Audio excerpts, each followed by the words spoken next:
Hey guys, welcome back. Don't forget, we just announced our conference next May 22nd through the 25th. Those tickets are available if you want to come join us in Grafton, Illinois. It's going to be a lot of fun. I recommend if you want to go and you want to stay on site, the on-site lodging is going quickly. So get online and book at least your lodging, even if you can't get the ticket yet. If you really want to come and stay on site, I recommend that because it's limited on site, unfortunately. So that goes pretty quick. It went quick last year. There's plenty of options, Airbnbs and all that stuff. But if you want to take advantage of that and join us and stay at the event, which is a beautiful event, Pierre Marquette Lodge and Conference Center, absolutely stunning place to go even vacation if there wasn't a conference. It's a really cool town. Yeah. So tickets are below in the description, journeytotruthcon.com. Come hang out with us. It's going to be a lot of fun. Hopewell Farm CBD also has extended their Thanksgiving sale through the end of the year. So 15% off all their products with promo code JTT Thanks. And that goes to the end of the year. That link is below. Also, Merlin's Lab. We haven't promoted these in a while. Don't forget, we are affiliated with our friend Mason Fury. He has these amazing pyramids, and among many other things now, he will be one of the vendors at the conference along with Hopewell. These are incredible. You get 10% off all his products with promo code Journey to Truth. That link is below. And the Omnia radiation balancer for a patch you put on any radiating device to harmonize the frequency and balance it and turn it into something actually beneficial for your body. We have it on all of our devices, Wi-Fi routers, computers. You get 10% off all their products with promo code Truth, all caps. Tonight, we are joined by Beth Noyes, who has an incredible story of being taken onto an ET craft in 1989. And it's phenomenal. It's actually a very involved story. It involved a whole group of people. And I don't know how long you've actually been sitting on the story before you decided to come forward, but we're so glad you decided to come forward. So if you want to introduce yourself and explain why now, what made you decide to start talking about this now? Well, yeah, I just came out last year or the beginning of this year. That's the first time I've told anybody other than my close friends and family and my kids. I just feel like the time's right. People are not as afraid to come forward and get mocked and told they're, you're on psych meds, all that kinds of stuff. But yeah, it's just the time for people to come forward, everybody to tell their truth. And if they want to laugh, they want to laugh, but it's the way it's going right now. So much better.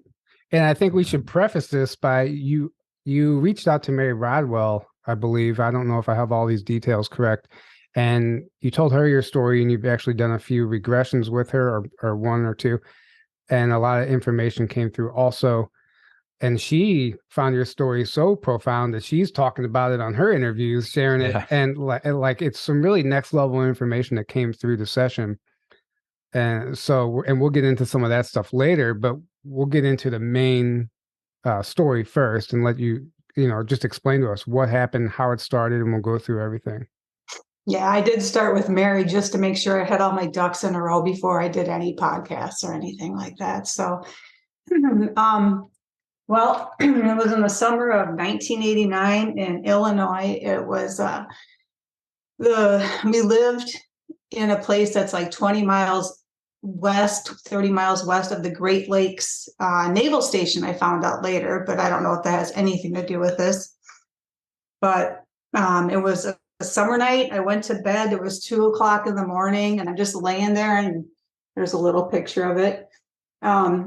I'm just laying there, and I looked out the window, and I thought it was a helicopter just with some spotlight, and then the light comes into my window. I'm like, oh my God, that guy's rude, and then all of a sudden it got brighter, and it was definitely on me. So I jumped up and I ran down the hall, and the light stayed on me. And I was like, okay, I stopped because I know lights can't go through walls. And then there was a voice in my head that said, we need you to come with us, but we won't take you until you say okay. So I said, okay. And then it was like instant. I don't remember rising up. I don't remember any of that. I was just like that in this little ship. And this is what I kind of drew it. So there's me, and I'm looking to my left, and I see this gray being, and he wasn't paying any attention to me. He was just focused on his mission, didn't look at me, nothing. And then to his left was my friend Frank, who leaned forward and yelled, "This is effing awesome." But he said, "Fucking awesome." But yeah, you can say it. You can say okay. it. Yeah, he goes, "This is fucking awesome." He pumped his fist and he was really happy. And then I totally relaxed after that. I was like, okay, this is cool. Frank's there. He's not freaked out. And this little being didn't even pay any attention to us. He just kept doing what he was doing. And there was like, you could see the space in front of us. And then I saw us coming up to a bigger ship, and there was a docking station. We landed in there. It was pretty dark. And then I saw like an opening. We got down. I don't remember getting down either. I don't remember walking out of the ship, how that happened. But the next memory, it jumps to in a hallway, and it's getting progressively brighter and brighter. And then all of a sudden I'm in this room, and it was a super bright room. My eyes had to adjust to it. And I looked, and there was a whole bunch of people I knew in that room. And this is kind of what I saw. Sorry for the third grade drawing, but that's kind of what I saw. I think they're great, actually. The drawings actually help. And we will put those on the screen just so it's easier. So you don't have to hold them up as long. I'll just go ahead and put them up on the screen. Awesome. So anyway, yeah. And just before we go on any further, it's interesting to note that you thought that was a helicopter you saw, because we hear that a lot. I mean, UFOs disguising or cloaking themselves as a helicopter. And I mean, why did you think it was a helicopter? Could you hear it, or did you just assume? No, I couldn't hear it. I just knew that it was low, and anything with a spotlight, I thought it was like a police helicopter, but I couldn't hear it. No. Right. Your brain just fills in the blanks. Yeah. Yeah. Right. Okay. So you get taken onto a transport ship, and then you're taken to a larger mothership, and then you're escorted down the hallway. You're in this large room, super bright lights, and continue. Yeah. The floors, the wall, everything was so bright white, and you couldn't find the source of the light. And I walked in, and I go, "Where are the light bulbs?" And I yelled it really loud, I guess. And they all looked at me like, "Don't use your voice in here. You're very loud." But they kind of thought that was funny. I go, "Where are the light bulbs?" And then I walked in, and I saw my friend Ellen was laying on this table. The table was also white. She was laying face up. And there was a taller being next to her, and he was using they all had robes on, and they were using this cloth that was kind of a silvery, super lightweight material, and it was kind of scanning her. I want to say her electromagnetic aura or whatever. That's what I'm thinking it was. It kind of slid along how you do like a washcloth in a bathtub. It's kind of like that. I was like over her. So they did clockwise, counterclockwise, and of note, their robes also were made out of the same fabric, and it kind of floated on their bodies. It was kind of weird, like it was, I don't know. So anyway, Ellen was on there, and then it was my turn. I just knew somehow it was my turn to lay down, and I laid down, and same thing. And this being was like, I got love. They were just kind of checking us. I got love from them, calmness. Like they're just checking to see how we're doing. And they scanned me, and then I got up, and then I started talking to my friend's mom, her name's Bonnie. She was on the ship, and we were all speaking telepathically. So Bonnie comes up to me, and she was talking to me saying, "Isn't this wonderful? What do you think? And then Ellen was talking to me telepathically. Same thing. "Isn't this great? Wow, this is wild." And then another person, Brent, was up there too. I didn't know him, but it's Bonnie's husband, was up there. And then I saw over in the corner, my friends, two of them looked scared, and one of them was just zoned out. He was just not interacting at all. So Anyway, and then another being came to me, and he motioned or told me telepathically to come over to where he was standing, and it was next to this wall, a white wall, and the white wall turned into a window. So that's kind of like, that's Okay. the being. That's what we saw, and that's way down there. It was like maybe three floors. Before, how many floors? It was about 3 floors. I want to Okay. say we're up about 30, maybe 40 feet up. So before we go into that, so let's rewind just a little bit. So you're on the craft and all these people that you know. Now, you know them from your town, you work with them. It's close, people you're close with, which is really interesting. And so did you ever have, you didn't have any idea of what they were doing to you on the table besides just like a health check? Yeah, that's all I could think of. I'm like, it felt like they were scanning to see how my spirit was, how my energy was. That's what it felt like. Just more like because we were into astral projection back then. I don't know if that's what triggered them to want to see what we're doing, but yeah, that's what it felt like. Right. And some of the information that came through the regression with Mary kind of answers that question, but we'll get into that later. Yeah. I also just think it's interesting that everyone was like, thought it was amazing. Like typically you hear people scared, terrified. Mm-hmm. It's the exact opposite. Frank said, this is fucking awesome. Yeah. And then your friend was like, isn't this beautiful? Yeah. And like, I love that because we don't actually hear that often about abduction stories. It's always the other way around. So then he takes you over to this wall, which ends up being transparent, which turns into a window, which I've heard about that technology from other whistleblowers also. And what did you see? What did he show you? So we looked down, and the first thing that caught my eye was this waterfall, and it had a bunch of bioluminescence plants just kind of all the way down, just beautiful foliage. They're bioluminescent, some of them. Plants I've never seen before. And then I looked down below that, and there was like this little trail, and there were these short little guys, same one that was driving the first craft. They were in like what looked like golf carts, which I think is weird, but they were driving. And I asked the being, I said, who are they? And he goes, they're the workers. And I said, who are you? And he said, we are the teachers. We're here to watch over you. We bring beautiful things from other worlds and bring them to other worlds. Basically, they kind of bring things up on the ship, meaning people. I don't know if it's people or plants or what. Kind of like they're scientists. So they're gathering specimens, let's just say, for lack of a better word, from all over the galaxy, and then studying them on their ship. Yes. And then that's what they were showing you, this waterfall, which I think Alex Collier talked about a long time ago. Like the ecosystem, some of these craft have like their own ecosystem in certain areas, which is it's interesting to me. And we've even seen that depicted in certain shows and movies also. But so, okay, after they told you that they've been collecting these plants, what else did you see, or what else did they tell you? Well, the rest of it, I figured out in the regression. They said, we've given you information that you'll find out.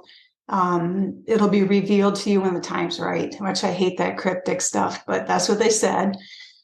And then basically after that, I was back in my bed. Right. And then this is where it gets interesting because did you think it was just a dream at first? Yeah, because I looked at my clock before I went to bed, before the helicopter came, and it was 2:00. And then after that, it was kind of like a jolt type wake up, and it was 2:05. I'm like, wow, that was an insane dream for such a short amount of time, Yeah. Totally thought it was a dream. Right. And then you woke up the next morning, and what happened? Then I woke up 8:00 in the morning. My mom's in the kitchen, and she's like, the phone starts ringing, and she goes, Beth, phone. So I get up. And the first person that called me was Ellen. Like, people don't call people in their early 20s at 8 a.m, when they work night shift. So she said, what did you think of that last night? I go, okay, tell me what you remember. And she, down to the last detail, she remembered what the beings looked like, who was there. I said, who did you see? She named off everybody that she saw. And then she said she'd already talked to her mom about it and also remembered everything. And So I hung up with Ellen, and then her mom called me, and she'd never called me before. Ellen's mom calls, and she goes, "What did you think of our dream?" And I'm like, that's so weird. We all had the same dream. That's crazy. And she's like, "It wasn't a dream." I'm like, okay. And I still thought it was a dream until, I was like, wow, shared dreams. That's cool. Yeah. But then Frank broke the mold. I mean, there's no way it was a dream, because Frank, he called me and he said, "Hey lady, what did you think of that?" And I'm like, okay, tell me what happened. And he said he was walking down the road at 2 a.m, down the highway, and he thought it was a truck with high beams on, right? It was really bright. And he turned around to flip the guy off, and he was up on the spaceship. And I said, "Okay, cool. What did you say to me?" And he said, "This is fucking awesome." He said it just like that. He shouted it. So and then he said they dropped him off over 2 miles away from where they picked him up 5 minutes later. Right. So how did that happen in 5 minutes? You can't walk 2 miles in 5 minutes. Well, and that kind of eliminates the possibility of the dream scenario, because unless he's like sleepwalking. Did he know why was he walking in the middle of the night? He just had a lot of stuff on his mind, and he is an orphan, and he was probably guided to go out for that walk, so he would be free to take. And and then you guys, now, do you work with, like, some of these people? Explain how you kind of know them. Do you work with some of them? They're all people that you know, right? Yeah. So I worked with Ellen. I worked with 2 of the people that weren't happy about it, but their name's Joey and Steve, and they owned a restaurant. And I worked that same morning after 8 o'clock. I went into work. And so Joey and Steve worked there, and they were owners of the restaurant. And as I walked in, Ellen was working there, and she comes running up. It's 10 o'clock in the morning now. And she said, "Don't say a thing to Tony and Steve. They're freaked out." She talked to them already, and they were like, "We don't want to talk to you about it." They saw the aliens. They're freaked out. They thought that we had something to do with it. And so I did try to talk to Joey. I walked up to him. He was cooking in the kitchen, and he said, "Don't talk to me. I don't want to talk about it." And to this day, he hasn't talked about it. But I go, "You saw them, didn't you?" And he's like, "I said, don't talk to me about it." Wow. Now, why did they think you had something to do with it? In what regard? Because we used to do a lot of meditation, and we worked on astral projection and all that stuff back in that time. And I don't know, probably because he saw us there. Plus Ellen's mom was there, and she was a psychic. And so he just thought it was some weird, I mean, they were all into it before the meditation, but then this happened. And they're like, I don't want to talk about it. Scared them straight. So everybody that was taken, they all remembered being taken? Everybody but one. My friend that was standing in the corner, I grew up with him, and his name's Joe also. There's 2 Joes. And this Joe, we all saw him, except for I don't know if Joey and Steve saw him, because they didn't tell me all their stuff. But Ellen's mom, Frank, and I all remember seeing Joe, and he was just kind of standing there looking at his feet. And I called Joe that same morning. I'm like, "Hey, dude, do you remember that? That was super cool." He had no idea what I was talking about, but we all saw him. And he goes, "I was really high." He said he smoked weed right before he went to bed. So he has no recollection to this day that happened. Interesting. So it's funny, because I know, like, weed smokers don't have dreams. Well, I can't speak for everybody, but for the most part, everybody I talk to who smokes, they don't remember their dreams. Not saying they don't have dreams, but they don't remember them. So that would make sense. Like, something happens when you're in that state that blocks you from remembering the experience. So you can't, for the most part, everybody remembered it, which is amazing in itself, that not everyone's memory was blocked. Most abductions, most stories I hear, people claim they have to either have a regression or they get their memories back later. They don't immediately remember. So that's interesting that they didn't wipe your minds at all. It's like they wanted you to remember. They did. Yeah, it was a very benevolent, loving group. And I still don't know why Joe and Steve were freaked out. I think maybe it was just a loss of control. But they had to have consented to come up. That's the thing. But maybe it was just all too weird for them. Yeah. I mean, if you're not into that stuff and that happens, like, yeah, of course, you're going to be freaked out. To accept that as a reality whenever it's not part of your reality. I mean, that's the struggle that we have even today, with certain issues. So let's go into, well, first of all, I did want to ask you before we got into any of that, what did the transport craft look like? Did you see anything from the outside or even the big craft? Can you explain any of the outside or exterior? Well, the transport craft, from what I could see, I just remember what it looked like when I was inside. Like it was flat, and there were lights, and there wasn't any knobs or anything. It was just flat, and then you could see a windshield. I want to say you could see where you were going. So that's what it looked like on the inside. It seemed like it was discoid. It seemed like it was rounded. You couldn't really see a lot of it in front of me. I couldn't see a lot of it. And then the bigger ship, as we approached it, it seemed really big. I want to say black metal, dark. And then the port was rounded like that. It was flat and then had a curved top. And it seemed really smooth on the inside, a lot of smooth. But on the outside, didn't seem super smooth, like there were like different structures on the outside. So it wasn't like a total discoid. It seemed like it was, I don't know, blocky kind of. Right. And have you gotten any insight to this day of what group of ETs that was? I asked Frank too, if he remembered, and they said he remembers them saying this too. I'm like, who are you? We're teachers. He said that they told him, and I remember this too, you call us Arcturians. You call us, but they're not blue. But that's what he said. You call us Arcturians. Right. I think that's interesting because I've heard Arcturians described as blue. This is different. These almost looked like the grays, right? Right. But they weren't. Were they short? Did you already say that? No. Oh no, I didn't say how tall. These guys were like 6 feet maybe. So okay. Okay. Yeah, and they had like their skin. I remember looking at their skin. I thought it was weird, but it was it seemed like it was a blotchy bioluminescent, like it was mostly white, but it had like blue colors, kind of like it was like their skin changed, kind of like that. It was kind of, and it was kind of shined.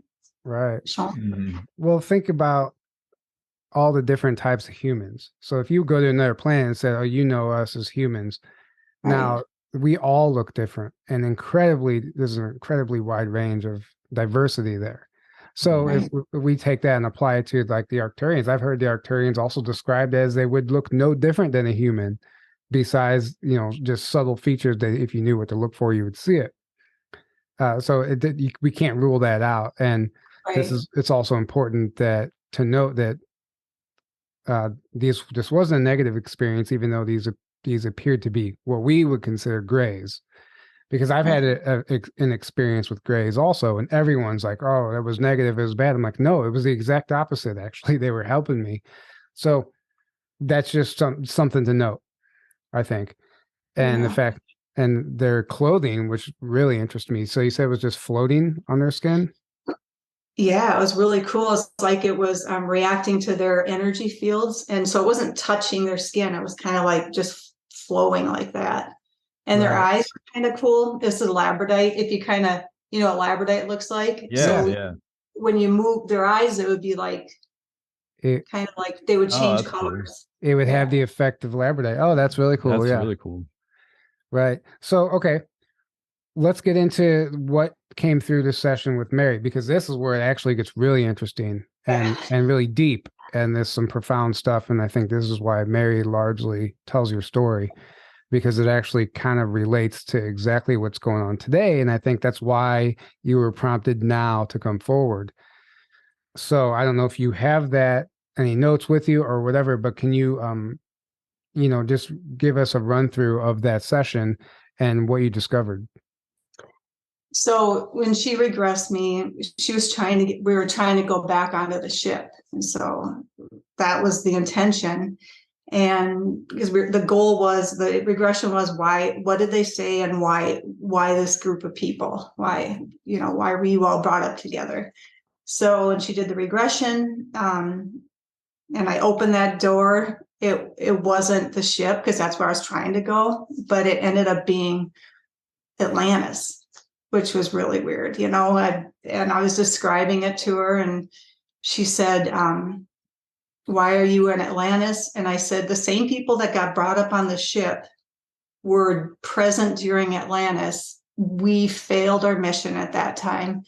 We were trying to tell everybody the society was sick, that we had AI invaded in Atlantis times, which is weird. There was like AI invasion. People were more involved in tech than they were in the spirit aspect. And the people that spoke up got persecuted. It was a sick society, and it had to be destroyed, basically, because we tried to help people. We tried to tell them that this isn't the way to go. And it just got too dark. And now the path it's like it is now, kind of. It's kind of, we're at the same exact frequency as before Atlantis fell. But I said, this time our mission will succeed. This time we're not going to fall. This time there's enough people awake that we learned from. So I think a lot of us here back now are from Atlantis. I mean, from the fall, and we're doing it right now. Right. So, and before we go on to the next part of that, what's amazing to me is that, so your Atlantis soul group, all incarnated now at this time, but they didn't just incarnate onto this planet at this time. All in the same town. You guys know each other, friends and family. You work together. It's a tight-knit group of people. And you guys are all the same soul family from Atlantis. Now that makes me wonder about all of us right now. Like when we find our soul family at these conferences, or even in our surroundings, like we all incarnate exactly where we're supposed to for a reason. And it's not such a stretch of the imagination that we all lived a past life together. Exactly. Absolutely. Yeah. And I just think that's incredible. So then that group was all taken onto the craft, probably to remember your mission. Yep. Remember our mission, and also to kind of see how much damage has been done by the world, to see if we're up for the challenge, to just kind of to check in. Like I said, some were scared, so they're like, but most of us were happy and excited. So that means that we were up for the mission. But a couple of them aren't ready for it. Right. Okay. So what happened next in the regression? Then we were talking about the plants. She said, tell me more about the plants. What did they tell you while you're on board? What are you supposed to remember now? And I said that besides the coming back for the Atlantis thing, they gifted us, they will be gifting us plants that they have created, or things that we have hidden for ourselves for this time. Like before we knew Atlantis was going to go down, we hid what you want to say, arcs. We hid these for ourselves to find now. And they also hid these plants in there, and they're supposed to heal humanity. That they also use the plants that were on the ship with their DNA, with the being's DNA. They used it, and it was kind of like either some of it was mushroom plants and their DNA, and it interacts with them. So all they have to do is think of something, and the ship will respond. So does that make sense? It sounds dumb, but no, okay. That lines up with a lot of other testimonies. The organic craft, people, like some of these craft are even grown. They respond. It's like an extension of you, and it works off of your thoughts and your consciousness. And that's why, and it's even been described that like somebody else couldn't pilot your ship because it's not your DNA. Right. Yeah. And well, go ahead. Finish what you were going to say. No, I was going to say just, Well, no, I was just going to say that also I remember the craft. I've been pulled also. She wanted to know why I was being pulled to this place in Florida astrally since '89. I kept getting pulled out of body into the water under the ocean or the Gulf. And she asked why. And then I saw a craft that was down there that I drew a picture of. I said it was one of our, I didn't really say kind of an arc, but it was, there it is, like part of it sticking out from underneath the dirt. oh, okay. Wow. And it had like that kind of drawing on it. And these glyphs were starting to glow. And I said that the arcs, and this is a while ago, are getting, or these what did I say? Technologies that we hid for ourselves are starting to activate because of a math equation that we programmed so that it would activate only at a certain time. And it was something to do, this is my math equation that came to me. It's sine wave, and then you multiply sine wave by universal location divided by time. And so sine waves are frequency equals change. So all these shifts are sensitive to the frequencies that are going on. And once we hit a universal location, a certain point, they would start activating. And only we can, not me personally, but we can operate them so they can't be hacked. The Atlanteans, the Atlantean Soul Group or whoever, but you've been drawn to that one specifically, but they also told you, I remember hearing Mary talk about this in one of her interviews, that this was one of a grid of arcs spread throughout the planet. Yes. They're all connected. This other one is south of Sarasota, right below the Continental Ledge. But there's maybe up to anywhere from 12 to 50 of them, and they're all over the place, like under the Buseji Mountains, the sands, in Ukraine. They're all over, and they're all connected. And it's not the Atlanteans that'll get it back, but it's the soul group that were the higher elevation people that'll be getting them back. Right. That's good and bad. And then, it's really interesting that, you're talking now, we're doing this interview now, and Elon Musk, hate him, like him, doesn't matter. He just tweeted that picture of a space arc. Yep. Now, Yeah. he literally tweeted a picture a couple days ago of a space arc, and that was more like of a rocket-looking ship than what you're describing, and it had animals getting on whatever. But that's beside the point. The point is, it doesn't matter if us, Dr. Sala, anybody's talking about these space arcs. By Elon putting that out there, that plants the seed into the collective consciousness worldwide. It doesn't matter what's on that picture. Space arc was on that picture. That's what's important. And then it's an old photo it's from like the 80s or 90s or something. Yeah. It's an old drawing. And it's really interesting. And, the movie 2012 depicts space arcs underneath dams. We had our Navy whistleblower on Navwar, Mike. We can call him Mike now. He talked about some of these arcs being not exactly what we would think an arc would be, but almost like more like what you're describing. And, he also talked about them. And it's just no coincidence right now that this is coming up. Whether or not they're all going to save us from the planet, I don't know if that's the case. I think it's more of like a frequency activation. Maybe that's going to help us transition. 100%. Yeah. So they're not going to come flying up and save and slay all the bad guys. That's not how it's going to work. It's once we do it for ourselves, we have to do it. Once we realize the truth, yes, we'll have access to them. I mean, it has all the history of where we're really from. There's crystals in there. There's plants in them. There's tons of DNA samples in there. There's different kinds of seeds in there. There's portals in there, and all the different ones have a different function, but they all will work together. But yeah, they're there. I mean, and those since '89 have been pulled there, and those before the internet. So, and it's important to note that this information came through your regression with Mary before Dr. Sala or anybody started talking about these arcs. Yeah. And I don't, as far as I know, you're the only one talking about an actual equation that's going to activate these arcs. Now, that's fascinating to me. I don't know how that works or what it means, or maybe it's like you said, just programmed to activate at a certain time. I don't know.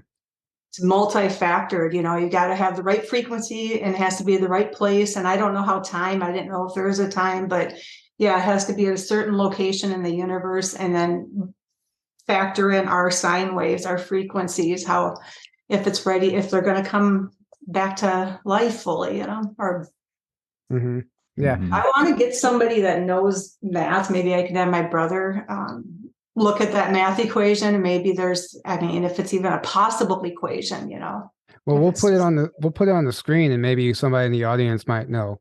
And if they do, we can have them reach out to you and see if we can't get these things activated. Sounds cool. Yeah. But I want to go back to the plants, because something that came through also, I just listened to the interview with Mary, so it's all fresh in my head. Something that came through also, they said that they were going to place these plants near waterfalls so that people can discover them. They wouldn't just give them to us. Right. And then we would be able to identify them by their glowing sap. Yep. So I don't know if you remember any more about that in particular that you wanted to share, but that's really interesting. Yeah, I think, and that they'll have a lot of functions, like free energy is one. I don't know, light for lighting, healing.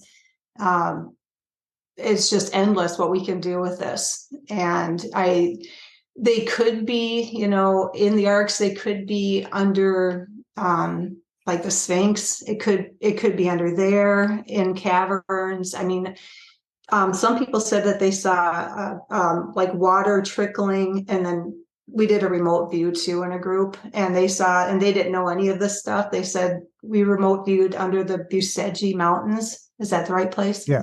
Yeah.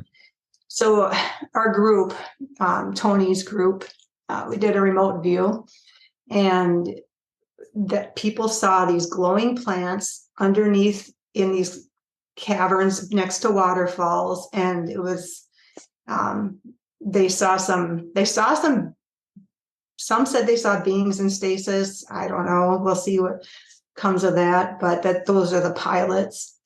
I don't know what that means, but wow. Yeah. Wow. It's also interesting to note that they mentioned that the craft that you were on had the DNA of the bioluminescent plant in the craft also, which would explain the glowing walls, because the craft itself had a bioluminescence to it, which in the book, The Thea Uber Prophecy, whenever he was taken onto the craft and it was extremely bright and he couldn't figure out the light source, he's like, where are the bulbs? They said, they said it wasn't a light. They said it was the color of the walls. It's not. They said it was the wall. The color itself was producing the bioluminescence, the light. Yeah. I've heard other abductee and experiencers tell that similar thing where they're on a craft and they're like, there was no source for the light. It was just everything. And no shadows. There was no shadows. No shadows too. That's a common thing as well. Yeah. I was like, oh, how does this work? But it was coming from everywhere. It was the walls, the floor, everything was. Right. And everything. we hear Inner Earth described the same way. And we hear that about Inner Earth as well. And so there's just so many dots that are all being connected now from all these people coming forward. And it's really answering a lot of like basic questions, like this question of what is this light source? People have spent hours and they've researched to try to figure out, where is this coming from? But it sounds like it's just almost organic in nature. It's literally has to do with DNA. Like it's so advanced, it's nothing that our technology is going to be able to explain. Another thing that, like as you walk into the room with those ships that have those walls with your DNA, it kind of like lights on. So you can walk in, it's not bright before you go in there, and it just responds to you by lighting up. Really? Right. Because your DNA's in there too. Now, these glyphs that you saw And now you saw this during the astral projection, or did you see this in the regression? I saw it in the regression, but in the astral projections in the 80s, I would get pulled down right in the same spot every time, and it would end my trip. So I'd be out there and I would just get pulled down, and so I know exactly where it is. It's the same spot every time. But the regression is when I saw the glyphs. Now this is off the coast of Florida on the Gulf side, near So Sarasota. If you go west of it's actually south of Pensacola. Okay. There. And then you go south a little bit further and you'll see where the continental shelf starts in, and it's right in there. It's like it's the shelf and then it just kind of sticks at the bottom of the shelf. Right. Okay. I think Mary said in the interview just south of an Air Force base. I forgot which Air Force base she said. It's Pensacola. Yeah. Right. Okay. And then she also mentioned that you remember Stargate on top of the water, hovering on top of the water. So I'm thinking that could be also what it is. I was thinking that maybe that's the Stargate. So it was, I was seeing in my regression that it was floating on top of the water, and there was walkways all the way around it, white walkways that were all floating or levitating or however it does it. And then this thing is huge. It was a huge Stargate, and I could just see ships coming in and out of that. And there was like a spinning three-set tetrahedron, I think it's called, a spinning triangle with something in the middle of it, kind of like a magnetic spin. Was part of the Stargate technology, and whichever way it's spun is either going out if you're spinning this way, and if it's going like that, you just come in. I don't know. So do you think the Stargate is the arc? Like it's the same one and the same, or it's a separate thing? I think it's part of it. Yeah, I think this arc has stuff inside of it and a Stargate too. This thing down in the Gulf side. I think there's a Stargate with some arc in there too. So I'm assuming that you were back in Atlantean times when you were seeing this, like this was your past life in Atlantis. Now, have any of the other people like come forward? Have they told their story? Do they have other details to fill in the blanks? The only thing that Frank remembered, he got a hold of Mary, and he basically said, because he didn't want to come forward and talk on YouTube or anything, but he did say in his email, he said that he remembered being on the ship. He remembered saying, "This is fucking awesome" to me. He remembered getting dropped off 2 miles away from where they picked him up. He thought it was a truck. I have the email in there somewhere, but Mary sent me a copy of it. So yeah, he's come forward. My mom remembers that morning, and she just didn't know what to make of it. All these people calling, and she's like, "What's going on?" I'm like, "We were brought up on a UFO," and she's like, "That's nice." So yeah, it's Frank. I'm trying to get a hold of Ellen. Can't find her. It's really odd. So. Right. I mean, it's hard to get a hold of people that that you knew in the 80s, 90s, if you haven't talked to them in that long. People's last names change and all that stuff, if you're trying to get a hold of somebody. So have you had any experiences since then? Like, was it one and done? I mean, it typically doesn't happen that way. Yeah. I mean, I don't know that I've gone back on that ship. I've had, of course, the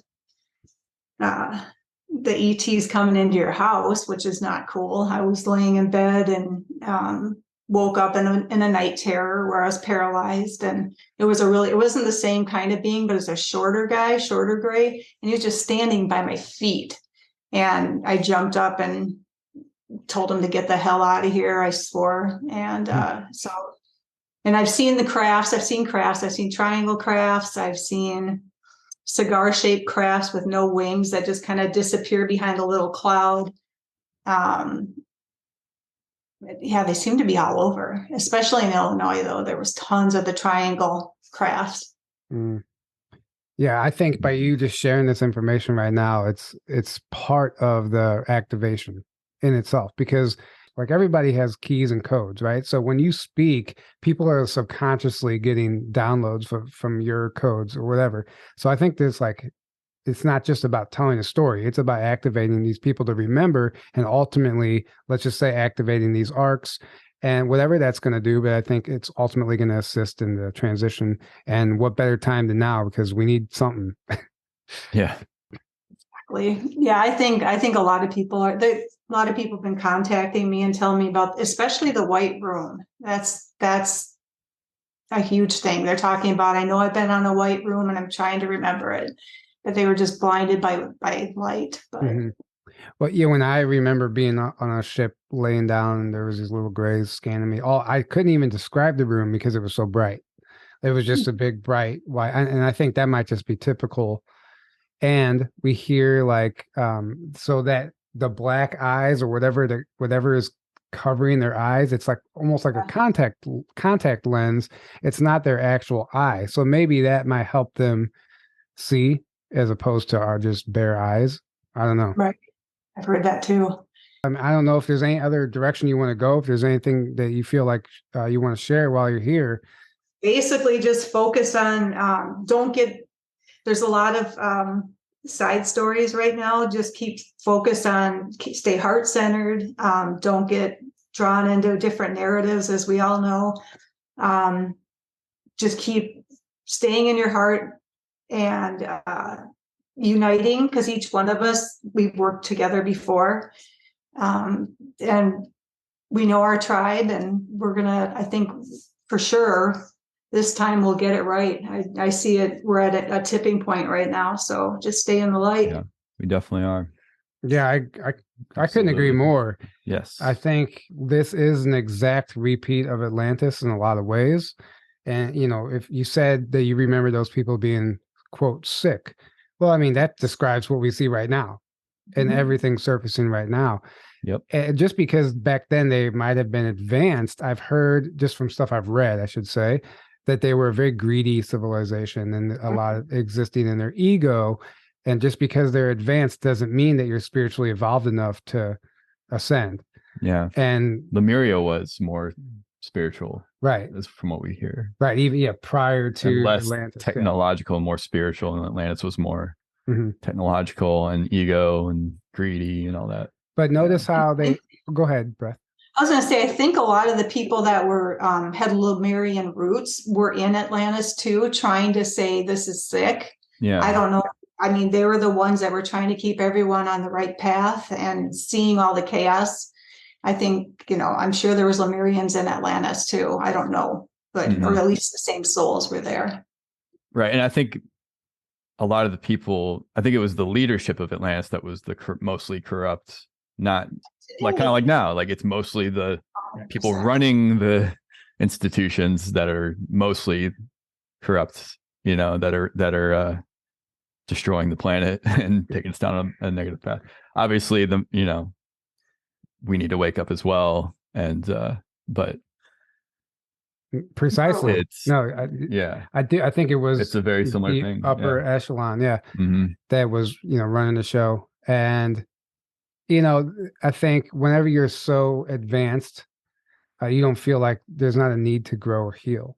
So I think in a way, which people don't like to hear this, but the suppression of this technology can be looked at as a gift, because we don't have all that, because they've been hiding it from us, it's forcing us to go within and figure out who we are, what we're capable of, and remembering all of that, which wouldn't happen if in the 50s and 40s, when they started getting this tech, if it was just implemented again like it was in Atlantean times, we would evolve without having evolved spiritually. And it would have been an exact repeat. So we can say that all this suppression and secrecy is kind of a blessing in disguise in a way. And people are looking for external things to activate their ascension. Do not go there. I mean, if you're waiting for a solar flash, or you're waiting for somebody to bring the DNA codes to you to heal you, just do it yourself. You got everything. You're perfect as you are. Just open it up. You're perfect. Exactly. And notice that they brought plants. They planted plants for us, not pills, not jabs, not, plants to help us. Chips to put inside of you. Yeah. Exactly.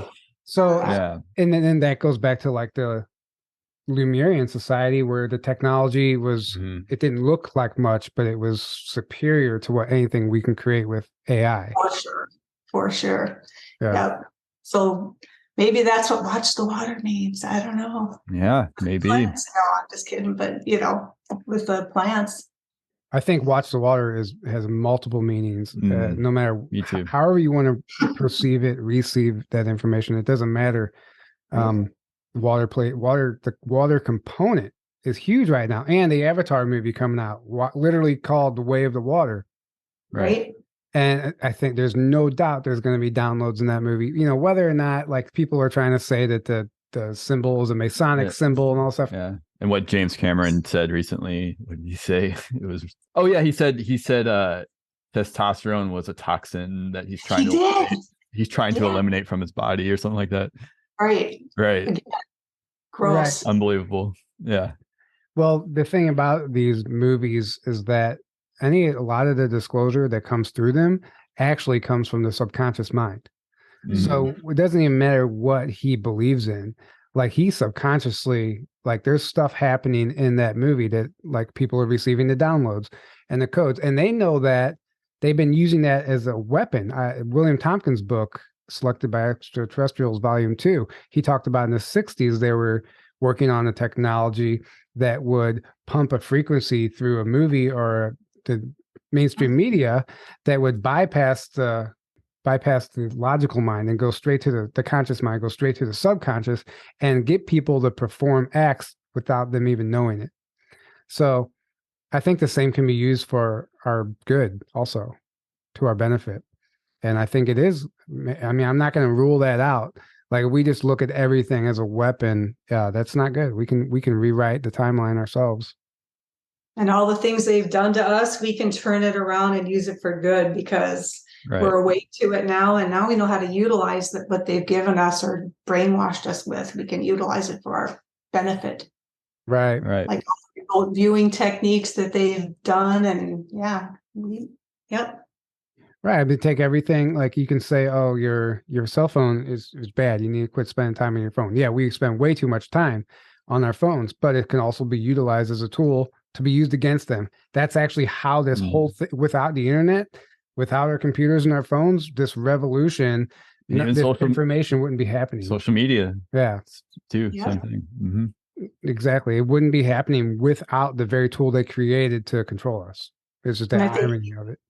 I think Elon's a tool too. I think and not that he's a tool, but he's also being utilized. Yeah. As, I mean, good or bad, he just is, and he's bringing truth. That's what's cool. Right. And it doesn't matter about him. This is a whole different episode, but about him, it doesn't matter. Like, here's the thing: what he's exposing right now is what we've all been trying to expose for the last 10 years. Right.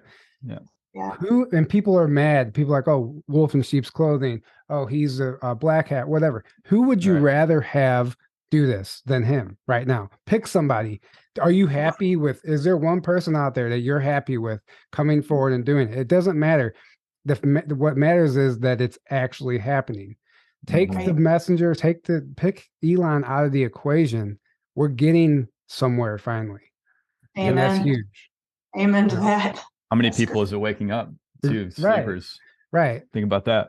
Like, you can have a problem with him or anyone all day long. It doesn't make a difference because no one's perfect. It doesn't matter. And who knows what we see on the surface and what we see tweeted. It's not the reality of what's happening. What's happening behind the scenes, some of us may never find out. And there's deals being made and people working together and a cleanup happening. And who knows? We get to see the illusion. We're getting surface level stuff here. So we can't just put all of our weight into the surface level information we're getting. But it is finally a public win. And, hey, I'll take it. We all just put our focus on having it be for the greatest timeline for humanity. And our powers are so strong. I don't mean to sound weird, but we can really just keep visualizing that future, keep visualizing it, and it'll be here soon. Absolutely. Absolutely. Create the future. Your thoughts create your reality. So That's it. Right.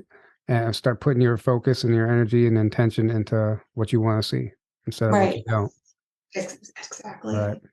Well, thank you so much for coming on and sharing. Yeah. I mean, it's really, really awesome information.